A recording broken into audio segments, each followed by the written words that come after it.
HCU భూముల మీద supreme court గట్టిగా కాంగ్రెస్ సర్కార్ నేసుకున్నది కదా. హాగు దాని మీద బీఆర్ఎస్ పార్టీ సంబరపడే కాదు, పర్యావరణాన్ని రక్షించాలని కొట్లాడిన హెచ్సియు విద్యార్థులకు శుభాకాంక్షలు చెప్తున్నది. భూములను కాపాడుడే కాదు, ఆ భూముల పేరుతోని కాంగ్రెస్ పార్టీ చేసిన కుంభకోణం కూడా బయట పెట్టేదాకా వదిలిపెట్టాం అన్నట్టు పట్టు పడతారట. ఎంతవరకైనా కొట్లాడుతున్నాం అంటున్నారు బీఆర్ఎస్ పార్టీలు. మరి ఆ ముచ్చట్లేందో కేటీఆరే చెప్తాడట. ఇందంపా ఆ 100 ఎకరాలు ఎప్పుడు రిస్టోర్ చేస్తారు, ఎక్కడైతే మీరు చెట్లు కొట్టేసి ఆ పర్యావరణాన్ని అతలాకుతలం చేసినారో ఎప్పుడు మళ్ళీ తిరిగి పునరుద్ధరిస్తారు, ఎట్లా పునరుద్ధరిస్తారు అనే స్పష్టమైన ఒక రోడ్ మ్యాప్తో రండి. లేకపోతే అక్కడనే అదే స్థలంలో ఒక తాత్కాలిక కారాగారం ఏర్పాటు చేసి, తాత్కాలిక జైలు ఏర్పాటు చేసి మీ అధికారులను జైలుకు పంపుతాం అనే మాట సుప్రీంకోర్టు చెప్పింది. అంటే నిజానికి ఇంకో ముఖ్యమంత్రి అయితే కొంత ఆత్మాభిమానం, కొంత పౌరుషం, కొంత సిగ్గు ఇవన్నీ ఉన్న ముఖ్యమంత్రి అయితే ఈ పాటికి రాజీనామా చేసి పోవాలి. కానీ అక్కడ ఉన్నది రేవంత్ రెడ్డి. ఆయన కిందాక నేను చెప్పిన ఇలాంటి ఏవి కూడా లేవు. రాజీనామా ఎక్కడిది? రేవంత్ రెడ్డి మంచిగా జపాన్ దేశంలో పర్యటన చేస్తున్నాడు. సుప్రీంకోర్టు డైరెక్షన్ ఏదైతే ఉందో ఇది 100 ఎకరాలు వెంటనే పునరుద్ధరించాలనేది, ఇది విద్యార్థుల విజయం, ఇది హైదరాబాద్ సెంట్రల్ యూనివర్సిటీ యొక్క ప్రొఫెసర్ల విజయం. నిజంగా చెప్పాలంటే ఈ రాష్ట్రంలోని, ఈ దేశంలోని పర్యావరణ ప్రేమికుల విజయంగా చెప్పక తప్పదు. అవును, జింకలు ఆగమైతుంటే ప్రతి ఒక్కరు దానిలో ఆడినరు. పాపం మూగజీవాలకు నోరు లేదని ఇట్లా చేస్తారా అని బాధనే లగక్కిండ్రు. మోడీ గారు మాట్లాడి ఆర్ఆర్ ట్యాక్స్ అన్నదానికి వార్షికోత్సవం అయిపోయింది. ఏప్రిల్ 24లో మాట్లాడిండు. 25 దాకా ఏం కార్వాయి లేదు, ఏం విచారణ లేదు, దానికి తదుపరి కార్యాచరణ ఏమీ లేదు. మళ్ళీ నిన్న మాట్లాడిండు ఏప్రిల్ 25. మళ్ళీ సంవత్సరానికి మెలకు వచ్చింది మోడీ గారికి. మెలకు వచ్చి మోడీ గారు నిన్న చెప్తారు ఏమని, అక్కడ మొత్తం చెట్లు కొట్టేస్తున్నారు, జంగల్ నాశనం చేస్తున్నారు, మొత్తం ఆగమాగం చేస్తున్నారు, బుల్డోజర్లను పంపినరు, అర్ధరాత్రి బుల్డోజర్లను పంపి ఆగమాగం చేస్తున్నది కాంగ్రెస్ ప్రభుత్వం తెలంగాణలో సెంట్రల్ యూనివర్సిటీ భూములలో అని చెప్పి మోడీ గారు హర్యానాలో మంచి ప్రవచనాలు చెప్పినట్టుగా నేను చూసిన. మరి కాంగ్రెస్ ప్రభుత్వం అట్లా చేస్తాందని చెప్పినప్పుడు మీరేం చేస్తున్నారు? సెంటర్లో అధికారంలో ఉన్నది మీరే కదా, చర్యలు ఎందుకు తీసుకుంటలేరు అని అడుగుతున్నాడు కేటీఆర్. అన్ని ఆధారాలు ఉన్నాయి, మరి దాని మీద మీరేం చేస్తున్నారని మోడీకి అర్థమయ్యేందుకు హిందీలో మాట్లాడిండు. మీరు డైలాగులు కొడితే సరిపోదు. మీ పార్టీ యొక్క స్టూడెంట్ యూనియన్ ఏబీవీపీ కూడా ఆందోళన చేసింది, మీ పార్టీ ఎమ్మెల్యేలు ఆందోళన చేశారు. మరి మీరెందుకు స్పందించట్లేదు కేంద్ర ప్రభుత్వాన్ని నేను అడుగుతున్నా. ఎందుకు రేవంత్ రెడ్డి గారి ప్రభుత్వాన్ని కాపాడే విషయంలో ఇంత ఆరాటపడుతున్నారని నేను అడుగుతా ఉన్నా. మీ మధ్యలో ఏదో బంధం ఉన్నట్టున్నది, లేకుంటే ఎందుకు కాపాడతారు రేవంత్ రెడ్డి ప్రభుత్వాన్ని అన్నట్టు మాట్లాడిండు. ప్రజలకిచ్చిన హామీలు నెరవేర్చడానికి కాంగ్రెస్ సర్కార్కు టైం ఇచ్చినట్టు బీజేపీ పార్టీకి కూడా ఇస్తామని చెప్పిండు. మోడీ గారి ప్రభుత్వం నిజంగా వారు ఏమైనా చెప్పేది నిజమా కాదా, బీజేపీకి ఏమైనా చిత్తశుద్ధి ఉన్నదా లేదా చూస్తాం. తర్వాత కూడా ఓపికగా కేంద్ర ప్రభుత్వ సంస్థల దగ్గరికి పోతాం. మా మీటింగ్ కూడా ఉంది ఏప్రిల్ 27. అది అయిపోయాక కేంద్ర ప్రభుత్వ సంస్థల దగ్గరికి మా పార్టీ నుంచి పోతాం. పోయి వారికి ఆధారాలతో సహా మళ్ళీ ఇస్తాం, ఫిజికల్గా ఇస్తాం. అప్పుడు కూడా స్పందించకపోతే ప్రజాక్షేత్రంలో బీజేపీని కూడా తప్పకుండా ఎండగడతాం. మీకు చిత్తశుద్ధి లేదు, రేవంత్ రెడ్డి ప్రభుత్వాన్ని కాపాడుతున్నదే మీరు.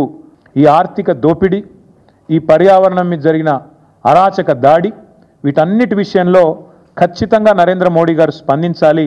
స్పందించకపోతే మీకు కూడా ఇందులో కొంత పాపంలో వాటా ఉన్నది అని అనుకోక తప్పదు. ఇప్పుడు కాంగ్రెస్ సర్కార్ను ఎట్లయితే జనంలో పల్సగా చేసినామో అట్లనే మిమ్మల్ని కూడా చేయాల్సి వస్తుంది. కాబట్టి మీరు మాట్లాడిన మాట మీద నిలబడుండ్రి, రేవంత్ రెడ్డి సర్కార్ను కాపాడే పని చేయకుండ్రి అన్నట్టు చెప్పిండు. ఏఐ జనరేటెడ్ వీడియోలు అని చెప్పి కేసులు కూడా పెట్టారు. ఆఖరికి ఇంత మూర్ఖపు ప్రభుత్వం అంటే రీట్వీట్ చేస్తే కూడా కేసు పెట్టారు ఏఐ జనరేటెడ్ వీడియోలని. అరే నేను అడుగుతా ఉన్నా, మరి నిన్న గవాయి గారు అన్నారు అది ఏఐ జనరేటెడ్ కాదు, మన్ను కాదు, మేము చూసినాం వీడియోలు, ఆ మూగజీవుల ఆర్తనాదాలు విన్నాం. మరి గవాయి గారి మీద కూడా కేసు పెడతావా? పెడతాడేమో రేవంత్ రెడ్డి, పెట్టినా పెడతాడు. అంటే కేసు, అంటే కేసు పెట్టిండ్రు. ఇప్పుడు సుప్రీంకోర్టు పెద్ద లాయర్ మీద కేసు పెడతావా రేవంత్ రెడ్డి? ఇంత ఘోరంగా ఉంటుందా సర్కారు? మళ్ళా దీనికి ప్రజాప్రభుత్వం అనే పేరోటి అన్నట్టు మాట్లాడిండు. ఇవాళ చేయాల్సిందంతా ముఖ్యమంత్రి చేస్తాడు.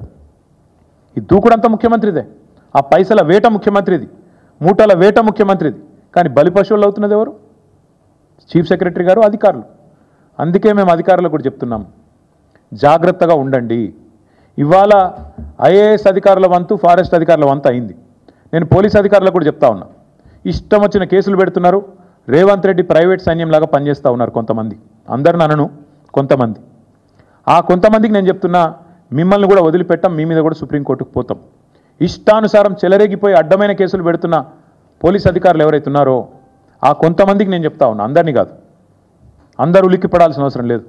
ఎవరైతే రేవంత్ రెడ్డి ప్రైవేట్ ముఠాలాగా పనిచేస్తున్నారో వాళ్ళకి నేను చెప్తున్నా, మీరు కూడా సుప్రీంకోర్టుకు పోయి మేము మిమ్మల్ని కూడా బయట పెడితే మీరు కూడా ఊచలు లెక్క పెట్టాల్సి వస్తుంది. మీరు కూడా సుప్రీంకోర్టుతో తలవాచి తిట్లు తినాల్సి వస్తుంది. మీకు కూడా ఇగో వీళ్ళకి పట్టిన గతే మీకు కూడా పడుతుంది. జాగ్రత్తగా ఉండండి. కాంగ్రెస్ సర్కారు చెప్పినట్టిని అడ్డమైన కేసులు పెట్టిన వాళ్ళని వదిలిపెట్టాడట కేటీఆర్. కాబట్టి జాగ్రత్తగా ఉండుండ్రి అని భయం చెప్పిండు.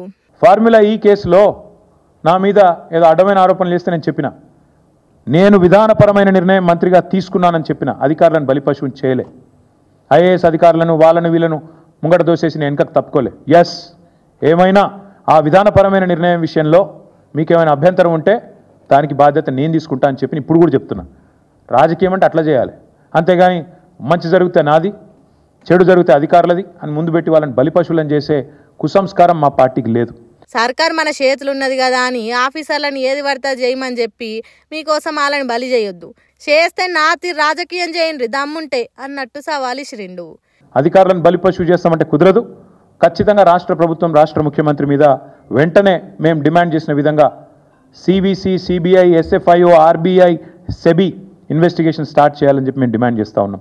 కేంద్ర ప్రభుత్వానికి చిత్తశుద్ధి ఉంటే వచ్చే ఈ నెలాఖరు లోపల స్పందించండి. వెంటనే అవసరమైతే ఒక సుప్రీంకోర్టు సిట్టింగ్ జడ్జిని పెట్టండి, లేదా మీ ఇష్టమున్న ఏజెన్సీని ముంగట పెట్టండి, వెంటనే విచారణకు ఆదేశించండి అని చెప్పి డిమాండ్ చేస్తూ, మరి కేంద్ర ప్రభుత్వం మాటలతోనే సరిపెట్టకుండా, లిప్ సింపతితోనే సరిపెట్టకుండా నిజంగా ఈ విషయంలో సీరియస్గా ఉంటే ముందుకు రావాలని చెప్పి డిమాండ్ చేస్తూ మళ్ళొక్కసారి సుప్రీంకోర్టుకు తెలంగాణ ప్రజల పక్షాన హైదరాబాద్ సెంట్రల్ యూనివర్సిటీ విద్యార్థులు ఇగో గిట్ల బీఆర్ఎస్ పార్టీ హెచ్సియు భూముల మీద ఎవ్వరు ఊకున్నా మేం మాత్రం ఊకునే ముచ్చటే లేదన్నట్టు పట్టు పట్టింది. ఒకవేళ ఎటువంటి చర్యలు తీసుకోకుంటే బీజేపీ పార్టీని కూడా వదిలిపెట్టామన్నట్టు గట్టిగా చెప్పిండు కేటీఆర్. మరి చూడాలి ఈ పంచాది ఎంత దాకా పోతుందో. టెక్నాలజీ పెరిగినాక దాన్ని విచ్చలు విడిగా వాడుతురు జనాలు.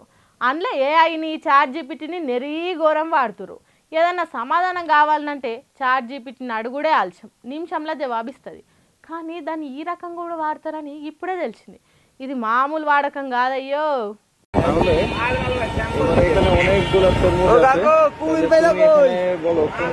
নেওয়া যেতে পারে, ঠিক আছে, এবং কারণটা বলবা কেন এইটা কেমন হবে।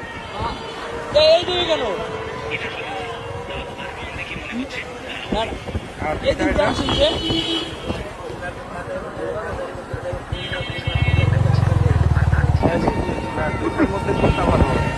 ও কাকু কুমির পাইলো কই এটা আর অন্যগুলোর মধ্যে এটা এই দুই কেন আচ্ছা ঠিক আছে। এবারে এই যে এই দিক জানছেন যে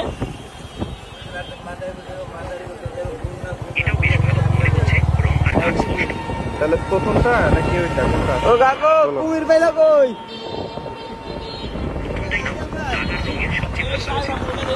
এটা কেমন হবে এটা এই দিকে কেন ఆగరు అన్న చాట్ జీపీటీ ఓపెన్ చేసి పుచ్చకాయలను చూపిస్తుండు. అది ఆ పుచ్చకాయ మీద మార్క్ పెట్టింది. అదేనా కాదా అని మళ్ళాసారి అడుగుతుండు. చల్ రైట్ అదే కాయ తీసుకుపోయి కట్ చేసి చూస్తే అబ్బరా కొడుక ఎర్రగుంది కదా, చూస్తుంటేనే నోట్లకు నీళ్ళు వస్తున్నాయి అంటే పండు ఇంకెంత తీయగుంటుందో. ముచ్చట ఏందంటే గీ అన్న పుచ్చకాయ కొనేందుకు పోయిండట. ఇక తీయగుందా సప్పగుందా తెలుసుకున్నాడు కష్టమవుతుందని ఈ నడుమ అందరు ఏ సమాధానం కావాలన్నా చాట్ జీపీటీని అడుగుతురు కదా, నేను కూడా అడుగుతా అని గిట్లా అడిగిండు. ఇంకేంది అన్నిటికీ సమాధానం చెప్పినట్టే చాట్ జీపీటీ మంచిగా ఎర్రగున్న తీయగున్న పుచ్చకాయని చూపెట్టింది. కాతం ఈ వీడియో ఇప్పుడు నెట్టింట్లో చక్కర్లు కొడుతుండేసరికి మీకు దండం రా దూత, ఇదేం వాడకం రా అయ్యా, చాట్ జీపీటీని ఇలా కూడా వాడుతారని తెలియక ఇన్నొద్దులు ఏది పడితే అది కొన్నాం. ఇప్పటి సంది ఏం కొనాలన్నా అది సరిగుందా లేదా అని చాట్ జీపీటీని అడిగి మరి కొంటాం అని కామెంట్లు చేస్తుర్రు నెటిజనాలు.